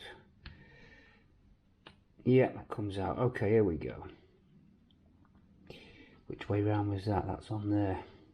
So that's a contactor bar then, that's how it works. And that just goes within those like that. That's your switch. So it's pulling out like this. Reverse and park. And that's it, nothing else to it. Now the reverse lights worked. So if I altered this switch, someone would say, oh, you can screw the switch in more. You couldn't actually, the switch was all the way in to the chassis, to the body of the gearbox. So you couldn't have done. So the problem's going to be reverse works when it pushes in, and then that makes contact for park, and the park tongs must be badly connected. That's all I can think of.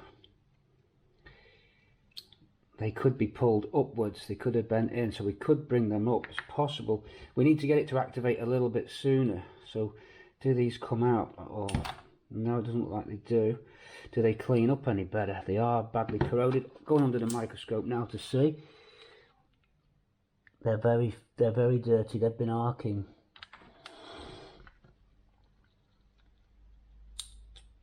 So we might be able to just fix this, but there's no adjustment in terms of the position. So why does reverse work, and then when it goes back, park doesn't, unless you press really hard on it? I think there's just such a small amount of adjustment left here. So what I'm going to do, I'm going to mess with these contacts and see if I can improve the situation.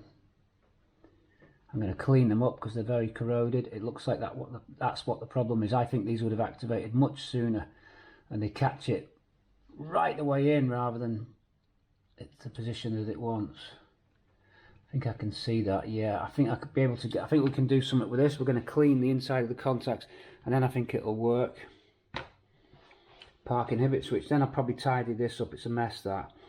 So probably get the high power soldering iron on and put slightly longer cables on and make the switch easier to fit as well, because it was a bit tricky with this connector going all over the place. So that wants a rebuild. I'll get some thick cable and then we'll probably JB weld those up so that they can't break. It's a mess. The whole thing's just a mess. It needs a rebuild. I'll clean this up the best I can. Just wound some 120 in there.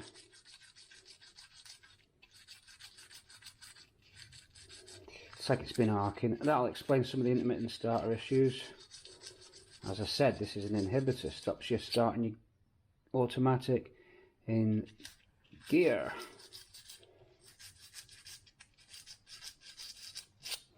Right, we're clean there. That contactor ring's clean. Am I hitting the tripod? I believe it. How many times on this video now? It's because I'm right up against it.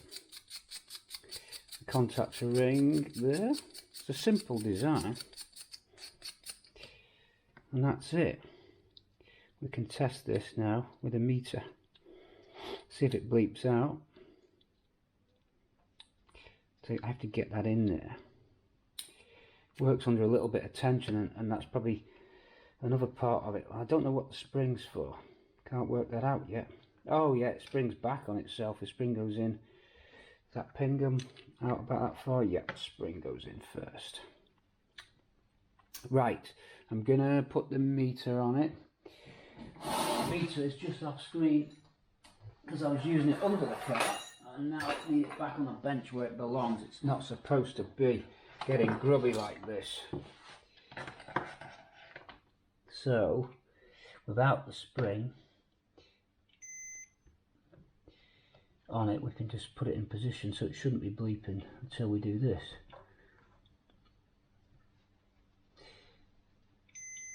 That bleeps. At what position does it lose the bleep?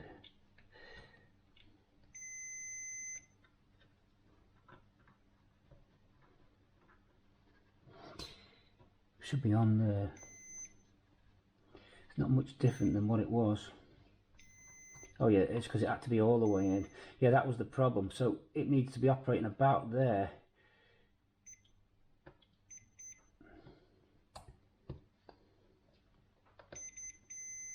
The whole thing's just rubbish.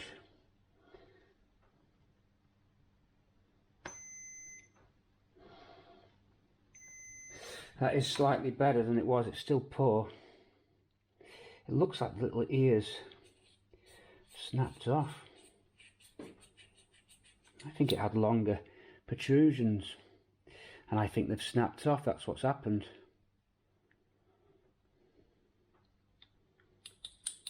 I may be wrong. The whole thing is not good.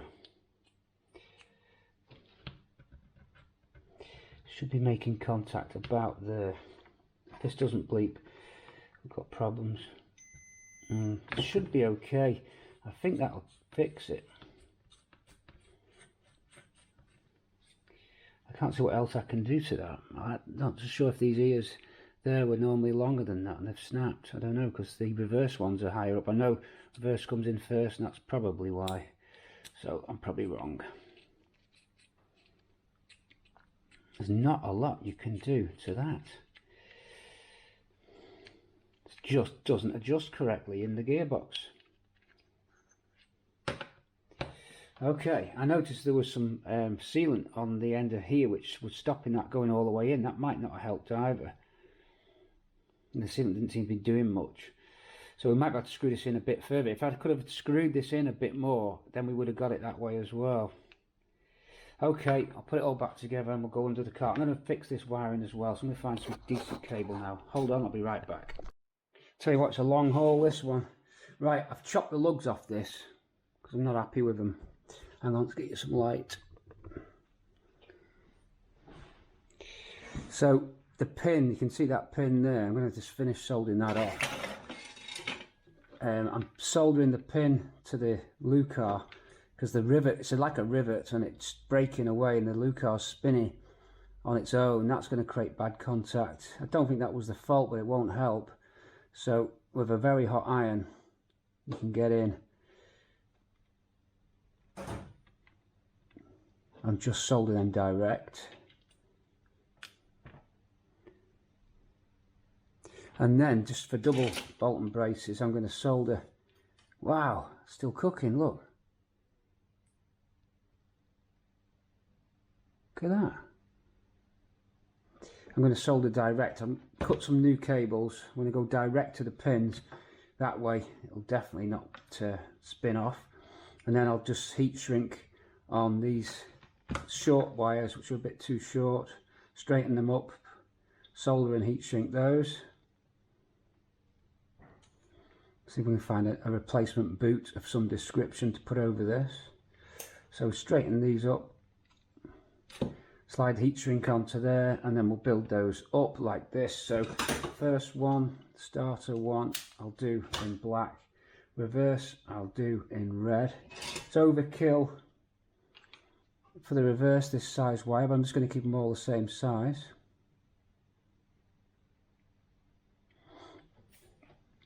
So the idea is, right, I'm just connecting them up. You can just see there. Okay, that switch is now nicely repaired. If you have a look under this light, probably be a bit better for you. So I've soldered directly onto the pins and then made that little extension cable.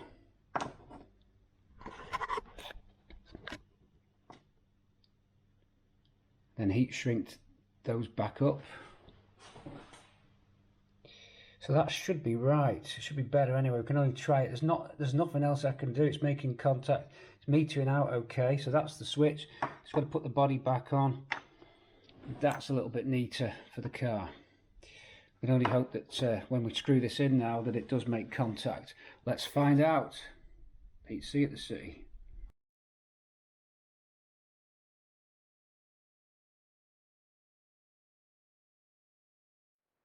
Right, what we got?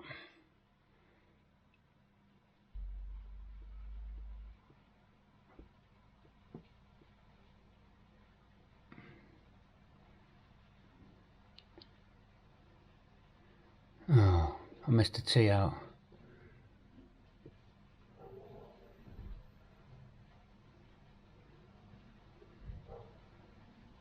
Okay, we want that. Enter. D10. How the hell do we get this to search? Aha, someone help me. I've got a crash. Don't want that. Give me this again. You had a little search, a magnifier had gone.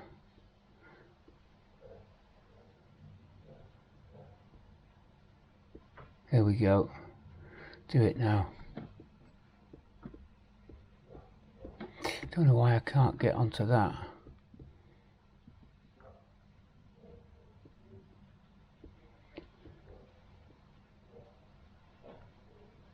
Well, don't want me to search. That's a pain. Try it in that box. Computers can be weird, can't they? You know that.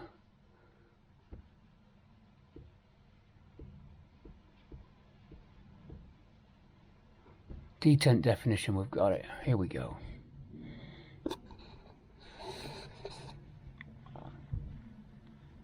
No, we haven't got it. The computer's being a pain. Really is. I'm not giving up.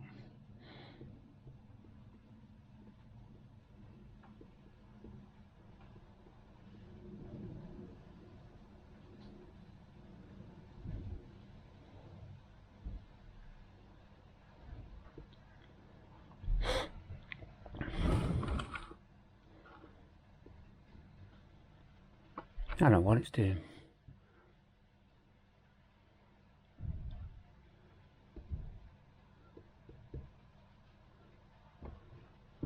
Do not know what it's doing. PC Cortina City, and a little bit of an abrupt ending there for episode 8. I hope it was episode 8 anyway. Should have been. I'm losing track of the episodes. Oh my god, there's that much footage being chucked out.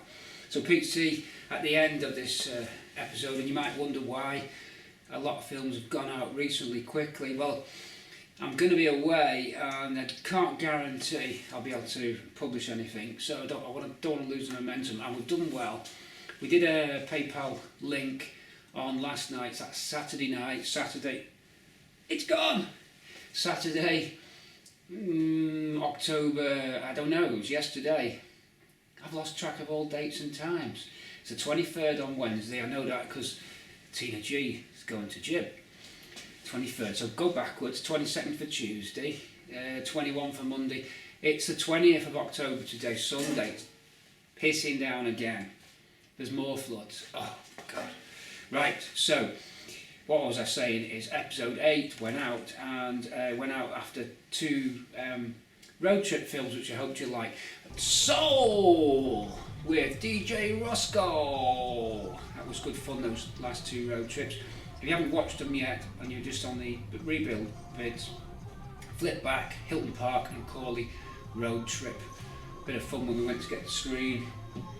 Not this one. Behind me, of course, Ruby. And on me, the colours of the cars, blue for Swampy, yellow for Ruby, silver's not on there. I think these were made before Bramble was finished. Why the military jacket? It's warm and I like the style. And I get them from the military shop along with these. Handy 5 litre military spec for our continental trip. Fuel container. We've been doing a lot of stuff, or I've been doing a lot of stuff to prepare the car for the trip on the continent, and that's why you had the rebuild series, which ends in episode 10, which is the actual road trip episode of it. So you got from 1 to 10 recently. From July onwards, Cortina City's been very busy building the car, the Tina G, the green GXL that I've had for 36 years. Got it in late 92. As you probably already know that, but a recap if you don't. And that has been stood outside, which didn't do it any good, and it doesn't. If you leave your Cortina outside for a long amount of time, if you're lucky and you haven't got a leaking screen, that's just the beginning of the troubles. Brakes go. Things seize up, things just seize up and things rust. Anyway, Tina G needed a lot of work, prop shaft, gearbox work, springs, brake pads, brake shoes, seized brake calipers. Needed work on the engine, it needed cylinder head work, which I did. It needed a lot, and I also added some extra Brucey bonuses to it as well, as you've probably seen with the 8-track edition. All the fleet will be getting those, they're behind me on the bench. We've covered them extensively, the 8 tracks. So this series of videos ends in 10, and episode 10 filming begins Wednesday the 23rd of October, folks. And that's when I'll be hitting the road with Andy the Lens. Who's Andy the Lens? He's a friend of mine and he's a very good photographer. And he's coming along for a bit of an escape and a bit of a road trip. Why not? So he'll join me in the cabin. We hope to go through Paris. We're going to hit Folkestone, Eurotunnel, out. It's 3 hours into Paris. We hope to just do a bit of filming around there, a bit of city life. I don't know if we're going to stay over in Paris, I'm not sure. From Paris it's a good 10-hour drive down to Santander, just past just glancing the Bay of Biscay on our trip. If you look out of the right hand window you'll see the Bay of Biscay, and in the left hand window the remains of the burning engine. Enjoy this flight with PC, enjoy this trip, and it is a trip. Okay, so episode 8 then, back to episode 8. I was just then googling, of course, the reason for the meaning of the word detent. It's a mechanical latch that stops something moving. Everyone will have been on it. These kind of little trivia things get people curious. Like an itch you've got to scratch, you know, when you don't know what a word means. It is like an itch you've got to scratch. So the reason that I've put this little clip at the end, this chatette, is because the film ended abruptly. The film has been out on Patreon for a couple of weeks with the abrupt ending. Sorry, Patreons, but they get it. So yeah, we finished off with the reverse switch on episode 8 that you've just watched, and obviously we changed the oil and did the brakes and the Rattling PCV valve. This car could do with the PCV valve PC special treatment as well. And apparently with the Nogster, Gary Nog, he's got a Mk3 Cortina is the name of his girlfriend's copper bronze, and Gary has got a yellow two-door Ojo. So Gary Mk3, Gary Noggy, he's got a two-door very nice yellow Daytona yellow Mk3, and Karen, his partner's got Cobron, a copper bronze four-door GT, I think. They had the Rattling valves. They thanked me for a PC tip from the top. The Rattling valve problem that's haunted all Cortina owners. I wonder how many of you Mk3 owners will find it useful. I never know how many Mk3 owners are actually watching. Okay, they don't all you can't be liked by everybody. Anyway, back to where I was talking with the military spec. I've been down the military shop, nice comfy jacket. This is a genuine, I think this is 70s. There was a big rack in the military shop with surplus 70s stuff, and there was just stacks of jackets, all different sizes, men's and women's, military style. I just like the comfort. I like a bit of an indie look. You know what I'm like. Anyway, so I've got the jacket, I've got the can, I've got some blankets in case we break down. His and hers blanket set for me and Andy. The big bromance. Stop press. Pete C and the bromance. You can just see it on the Cortina City trailer, can't you? Chris left behind to do the dishes. Burger Chris, that is. Chris, and on the chat last night, it looks like Chris is coming back. He actually joined in. We've saved him. Burger chats with Chris coming back. You're watching the mechanical videos and you hear me going on about Burger Chris. What's this? Well, other than doing up Mk3 Cortina, I also do road trips, and I have a little bit of fun and try and get a bit of jokes and music and stuff going, because that keeps you younger, and it's not all about cars, although that is the hardcore basis of the films, of course. We always make sure that they're the bedrock of the films, but I don't like to be too serious all of the time. I'm OCD, I like jobs to be done properly, I like things neat. The garage isn't always neat, but the theory is it's supposed to be. So to have these sort of fun moments, road trips and music, we all love music. Name me one person that doesn't. We all have a sense of humour. Okay, that's different. By the way, there's X amount of jokes in the world, and that's it. There's a finite amount of jokes. Did you know that? There's actually only a set amount of jokes in the whole world. I think AI had worked out jokes. That's the latest thing. No, AI isn't a joke. Oh no, he's going back on the AI Sedgway. Please, no, Pete, no, not the AI. Well, you don't know what's going on out there. Wow, I could do a whole series on that, but I'm not going to. But there have been some recent developments in AI. It's getting quicker. Anyway, 8 is done. I'm going in a minute, but what I want to tell you that the military shop was great for stocking up the car for the road trip, so the blankets. And I've also got doubled up on tools, so we've got a full tool set in there, decent sockets set. I've got some Teng stuff. I've got some deals on a Sealy trolley jack. Sealy trolley jack in the box, 40 quid, 2-tonner. So that's in. So I'm at the moment on this Sunday afternoon, I'm getting ready for the trip. So Tina G's just outside, and the boot's getting loaded with all the equipment ready for the trip. So that's why I've pushed all these films out quickly, so in case I can't do them when I'm away. Although there's another 10 films anyway to release. So lots going on. Jack, sockets, screwdrivers, hand wipes, jack, socket, screwdrivers, wipes, degreasers, cleaners, cleaning material, Rain-X. Do you know the thing with Rain-X? Always keep some Rain-X in your car if you're a Mk3 or if you're a classic car owner, or anyone. If your wipers break, you can drive with Rain-X. The water just comes off the screen and rolls off, and you can actually get away if you wipe. It's happened to me once, Tina G actually, wiper motor failed. Can't remember if his linkage snapped.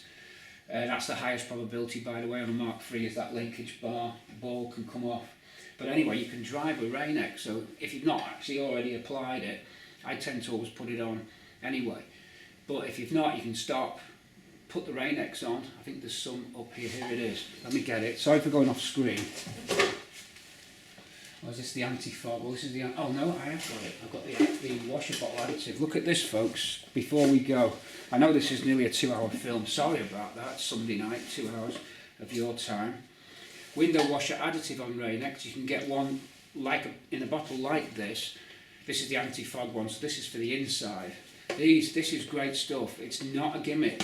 This is, you know, sometimes you think, well, is this a gimmick? No, it's not. This really works. It really works. So you put that on a cloth onto your screen, and if you're going long distance, if your wiper motor fails, you would be able to carry on driving. You've got to slow down a bit, but it works. It's not really what it's intended to do for a broken screen. It's just to help. So rain repellent, each time the windscreen washer fluid is used, cleans windscreen, cutting through bug residue, so it's a cleaner and the Rain-X is in it. So I top the washer bottles up in all the fleet with that. Indeed, underneath the slam panel is a Rain-X reminder sticker that I did on a little label maker that I've got, Rain-X additive. Especially on the last 2 cars that I did. This one has got what the Cortina City Pack, which is some added driver features. So heated seats, heated washer bottle, wash wipe, auto wash wipe, rain sensing wiper here. Watching the buttons on the paint. There's a rain sensing wiper there, so these wipers are fully automatic. And they're not a gimmick. The amount of times I use those on long distance trips, the wipers just do what they need to do when it rains, and then they'll switch off. It starts raining again, they're back on. If it's heavy rain, they go faster. It's fantastic. Purists, of course, you know what you're doing, but these are long distance cruising machines, sort of hybrid cars, if you will. Hybrid with new technology. So Rain-X is good. Rain-X fog, Rain-X window washer additive, windscreen washer additive, and Rain-X wipe on. 3 different Rain-X items. So that gets you out of jail if your wiper motors break. As I said, I've only ever had it happen once. So we're stocking up the car with all those fluids and essential items that you need. It's one of those moments that I'm currently going through now where have I forgotten anything? Passport, money, ferry tickets, Eurotunnel tickets, clothes, what you're going to wear, all this kind of stuff starts to go. You know what it's like before you go on holiday, you go through these things, and if it's a road trip, it's even more, because you can put even more in. There's a big hole, so we'll fill it. You know, the boot's going to be full. Andy's got his stuff as well to bring. So that's what's happening, and that's why the films have gone out. And this was a very long way of saying episode 8 came to an abrupt end, looking for the word detailed.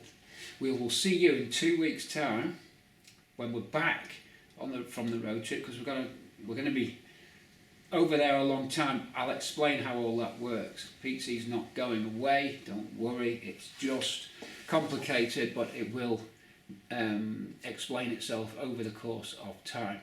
So I hope you've enjoyed up to episode 8 by now, and I especially appreciate the PayPal. There's a link here if you want to hit it. £5, come on, let's do it. Gets more road trips. If I could break even on a road trip, I'd do them all the time. I'm sure there's potential there for me to present these kind of road trip films. I do like doing ad hoc commentary. It's quite good fun to do, actually. My comical side comes out a lot more on the road trip side. You've seen me serious. You've seen me take a whole roof off one of these things. Down. Remember Bramble. If you ever want to refresh your memories how bad Bramble got, go delving deep into those old Bramble Mk3 2-door GXL Cortina restoration films that I've got on the channel. Scroll back, and there's a part where the roof is off, the bulkhead is out. I miss those days. I'd do it again. I would do it again, but I have no room, and you can't make any living out of doing that. These cars aren't worth enough for you to justify all of that time unless it's your own personal car and you need to do it for your reasons. But anyway, road trip films and restoration films. It's funny because I run the risk of losing my original subscriber base, because if you go off onto the presentation side, the road trip side, the comical side, the burger chat side, You get a new type of audience, but you lose your old ones, and I don't want to lose them. So I always try and keep everyone on board, because a lot of people say, I only subscribe to see the welding stuff. I get it, of course, and appreciate that you did. And now watch Pete C doing this comical show. But that's my personality, and you've got to be true to yourself. The first key for YouTube is to be yourself, the best that you can. Obviously, you have manners, decorum, and presentation, and you've got to be polite, and sometimes you want to say a bit more and you can't. Yeah, but you still got to be yourself. And being myself is messing around quite a lot of the time. That's enough for me. I hope you enjoyed 8. 9's coming soon. 10 for the road trip to Gibraltar. Will it be monetized with music? I don't know. Probably. We'll probably be playing music along the way. So goodbye monetization again, and PayPal. Super thanks to keep the fuel money, at least the fuel money. At least pay for the fuel. I don't want to break down. I'll be using this. See you soon. PC signing out. Good night.